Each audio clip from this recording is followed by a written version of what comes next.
Assalamualaikum warahmatullahi wabarakatuh. Izinkan saya memperkenalkan diri saya. Nama saya Fatih Rizky Ahmad Robani dengan NPM 211000100 dari kelas B, mata kuliah Filsafat Hukum. Pada video ini saya bertujuan untuk mereview jurnal The Case of the Spelunkian Explorers, sebuah kasus pembunuhan dan kanibalisme keempat terdakwa yang terjebak di dalam gua bersama dengan salah satu orang bernama Roger Wetmore.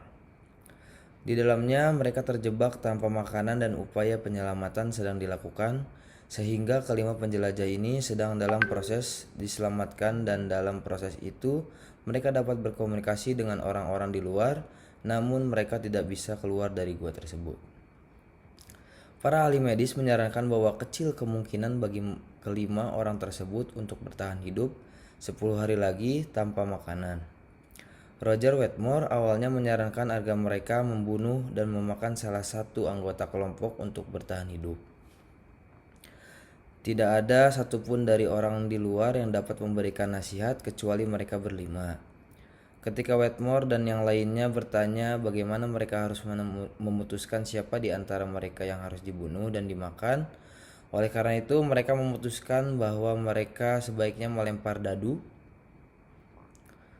saja. Tetapi sebelum peristiwa pelemparan dadu yang sebenarnya, Roger Wetmore yang awalnya mengusulkan ide itu, tetapi dia memutuskan tidak dapat melanjutkannya karena pesimis. Dan yang lainnya tetap melanjutkan, dan mereka tidak akan membiarkan Roger Wetmore keluar dari ide tersebut karena dia adalah yang mengusung ide tersebut, maka dia harus diikut sertakan. Setelah itu mereka melempar dadu. Sayangnya bagi Wetmore, dadu itu merugikannya dan dia harus dibunuh dan dimakan oleh keempat terdakwa. Sekarang, selama upaya penyelamatan itu sendiri, 10 penyelamat terbunuh oleh tanah longsor dan mengeksplorasi 4 yang hidup diselamatkan pada hari ke-32. Wetmore dibunuh dan dimakan pada hari ke-23 9 hari sebelumnya. Kemudian lanjut ke fakta-fakta dari kasus ini.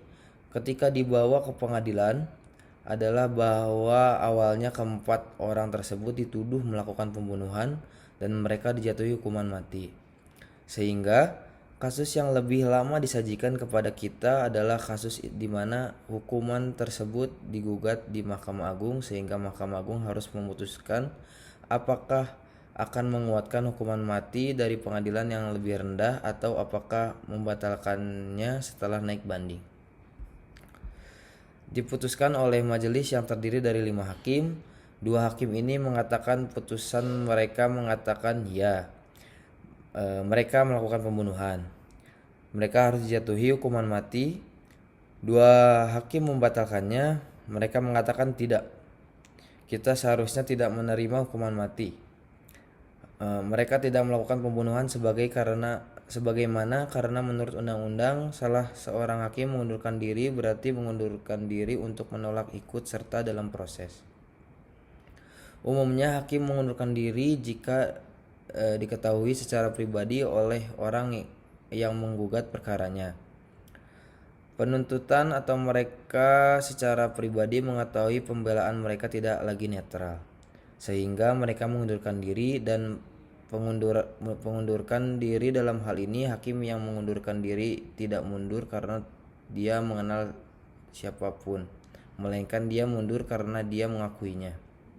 Tidak ada cara yang mungkin untuk memutuskan kasus ini karena ini adalah hasil seri 2 lawan 2. Namun, undang-undang seperti halnya Trupeni menyatakan bahwa meskipun para hakim terikat oleh hukum, kepala eksekutif misalnya presiden memiliki kekuasaan penuh untuk memberikan pengampunan. Sehingga ketua Mahkamah Agung menyatakan sambil mengeluarkan keputusan keyakinannya bahwa kepala eksekutif dapat diinstruksikan untuk melaksanakannya gerasi. Keadilan Foster menggunakan tradisi hukum kodrat untuk menginformasikan cara dia berpikir tentang putusan ini dalam menggunakan dan menjelaskan tradisi hukum kodrat. Dia mencari pembebasan jadi sebagai konsekuensi menjadi ahli teori hukum alam. Dia cukup kritis terhadap hakim agung melalui positivisme logis. Keadilan Foster juga menyebutkan bahwa nilai absolut kehidupan yang tampaknya kita hadapi dalam undang-undang yang menentang pengambilan nyawa seseorang terlalu dilebih-lebihkan dalam kasus ini. Pertimbangkan ironi bahwa dalam upaya penyelamatan untuk menyelamatkan 5 penjelajah, 10 penyelamat kehilangan nyawa mereka sehingga keadilan Foster mengatakan para penyelamat yang pergi untuk membantu yang lain tahu resiko yang mereka ambil. Jika kita membiarkan 10 mati demi menyelamatkan 5, bagaimana bisa kita tiba-tiba tidak membiarkan hidup dengan mengorbankan mengambil 1? Keadilan Foster mengatakan dengan cara yang sama kita harus mempertimbangkan bahwa keempat orang ini berusaha untuk menyelamatkan diri mereka sendiri, sehingga ini sangat mirip dengan kasus pembelaan diri. Semua alasan ini keadilan Foster membebaskan dan dia menyarankan bahwa seharusnya tidak ada hukuman. Hakim ketiga yang berbicara adalah orang yang menuduh dirinya sendiri. Dia mundur. Pada dasarnya dia tidak menemukan cara untuk membedakan prinsip-prinsip yang dengannya kita dapat memutuskan kasus ini dengan bebas dan cara yang rasional, sehingga dia menolak dirinya sendiri dari kasus tersebut. Tetapi dia tidak melakukan itu sampai dia mengkritik keadilan posisi hukum Kodrat Foster. Dia berpendapat bahwa jika para terdakwa benar dalam membunuh Whitmore, maka Whitmore sendiri tidak akan dapat membela diri sendiri jika dia mencoba untuk membunuh seseorang yang mencoba membunuhnya. Jadi bayangkan bahwa ceritanya berjalan berbeda. Keempatnya melempar dadu, Whitmore kalah. 4 pergi menyerang Whitmore untuk membunuhnya agar dapat memakannya dengan baik.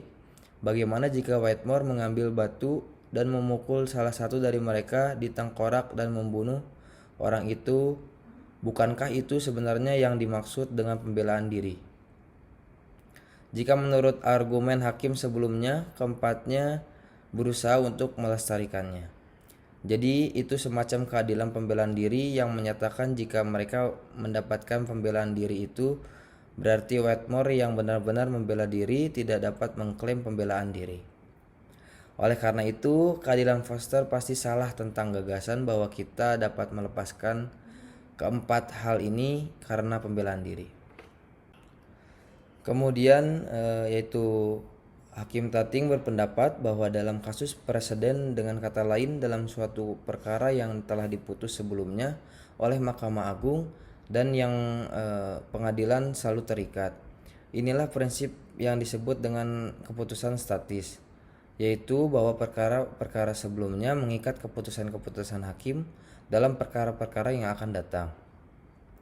Dalam perkara sebelumnya, Persemakmuran versus Valjean ini adalah kasus di mana pengadilan yang sama tidak menerima pembenaran kelaparan dan hampir kelaparan bagi seseorang yang dituduh mencuri, sehingga orang yang dituduh mencuri mengatakan saya kelaparan dan saya tidak punya pilihan, oleh karena itu saya harus mencuri roti.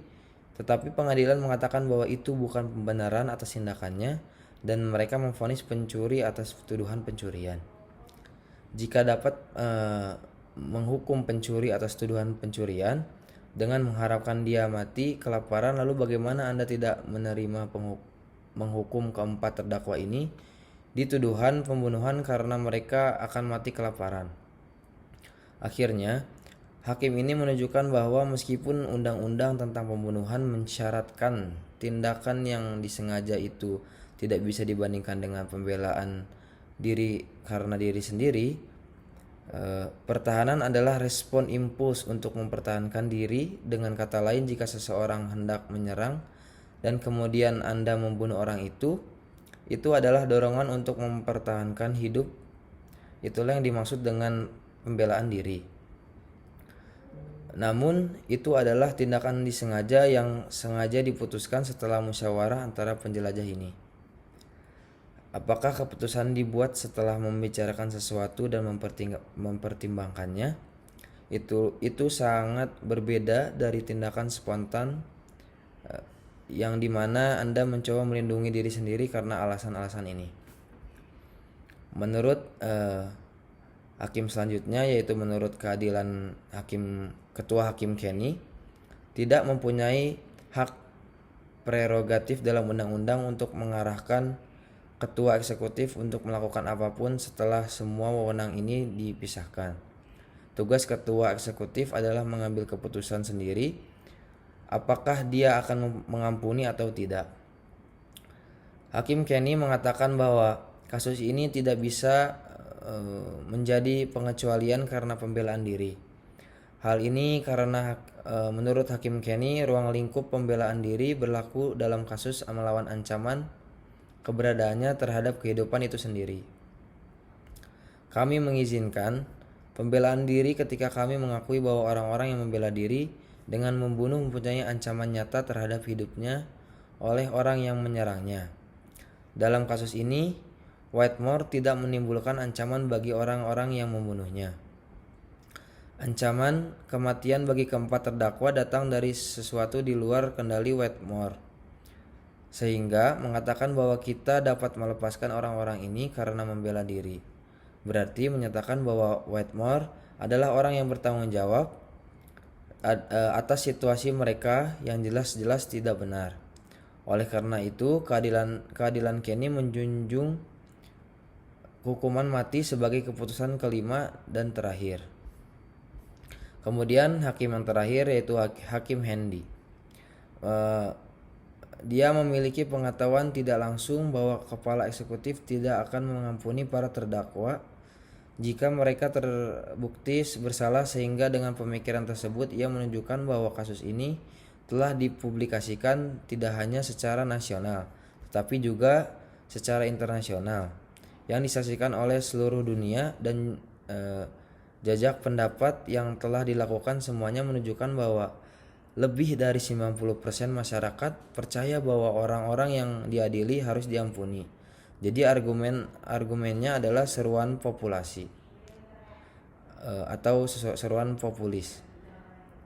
Ketika semua tahu bahwa hakim adalah aspek yang paling tidak demokratif dalam keseluruhan proses pemerintahan, hakim ditunjuk dan tidak dipilih. Mereka bukan berarti perwakilan dalam tugasnya membuat undang-undang itu. Tugas para legislator di sini demi keadilan. Handy berpikir, mengapa kita harus menentang apa yang diinginkan 90% rakyat padahal mereka jelas-jelas ingin orang-orang ini dibebaskan. Dan kita jelas tahu bahwa kepala eksekutif tidak akan memaafkan mereka. Jadi jika dia memutuskan bahwa orang-orang ini harus dibebaskan seperti yang telah disebutkan, namun untuk memutuskan pembelaan hukuman menuduh itu seri, dan oleh karena itu menurut cara kerja hukum, hukuman awal ditegakkan dan orang-orang yang dijatuhi hukuman mati dalam suatu yang disebutkan sebagai proses lebih lanjut yang dilakukan oleh sarjana hukum Anthony de Amato. Kesimpulan yang dapat ditarik dalam kasus ini bertujuan untuk memperkenalkan mahasiswa filsafat hukum ke dunia teori hukum. Terlihat sebagai perspektif terhadap hukum yang diterapkan dalam praktik, sehingga kita dapat melihat bagaimana setiap teori menghasilkan hasil yang berbeda. Mengenai tindakan pembunuhan yang dilakukan oleh 4 terdakwa ini tidak dapat dibenarkan, karena menurut saya alasan pembunuhan Roger Whitmore untuk menghilangkan rasa lapar bukan sebuah alasan yang rasional, dan sejalan dengan pendapat salah satu hakim yaitu Ketua Mahkamah Agung yang bernama Hakim Trupenny, yang dinyatakan dalam undang-undang menyatakan bahwa siapapun yang dengan sengaja menghilangkan nyawa orang lain akan dihukum mati. Sekian review dari saya. Mohon maaf jika ada salah-salah kata atau yang lain sebagainya. Mohon maaf. Assalamualaikum warahmatullahi wabarakatuh.